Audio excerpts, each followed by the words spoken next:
Book 1. From my grandfather Varus, I learned to be gentle and calm, and to control my anger and passions. From the reputation and memory of my father, I learned modesty and manly behavior. From my mother, I learned to be religious and generous, to avoid even the intention of doing wrong, to be content with a simple diet, and to avoid the excesses often associated with great wealth. From my great-grandfather, I learned the value of attending public schools and lectures and of finding good and capable teachers for private education, understanding that it's worth the expense for such opportunities. From my caregiver, I learned not to get overly attached to the two main chariot racing factions in the circus, the Porcini and Veneti, nor to favor any specific gladiators or fighters in the amphitheater, such as the Parmulari or Secutores. Additionally, I learned to endure hardship, to be self-sufficient, to handle tasks personally rather than relying on others, to avoid getting involved in too many activities, and not to easily believe in gossip or slander. From Diognetus, I learned not to get involved with trivial matters and not to easily believe in the claims of those who boast about performing miracles, or by sorcerers, magicians, and impostors who talk about the power of charms and exorcising demons.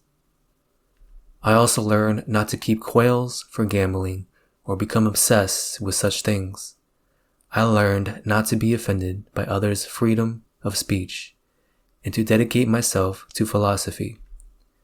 I am grateful to him for introducing me to philosophers like Bacchius, Tandasis, and Marcianus, for encouraging me to write dialogues in my youth, and for instilling in me an appreciation for the simple lifestyle associated with Greek philosophers, including the use of a philosopher's couch and wearing skins.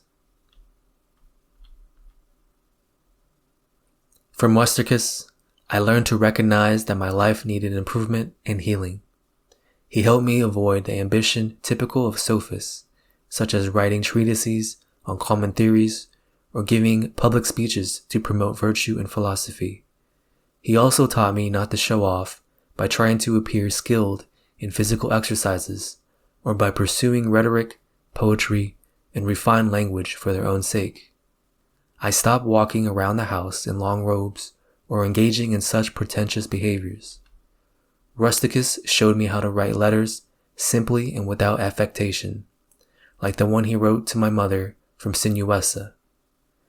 He also taught me to be quick to reconcile with those who had wronged me, to read diligently, and not to be content with superficial knowledge or quickly accept popular opinions. I am grateful to him for introducing me to Epictetus's Hypomena moral commentaries, which he gave to me himself. From Apollonius, I learned true freedom and unwavering steadfastness, and to prioritize only what is right and reasonable.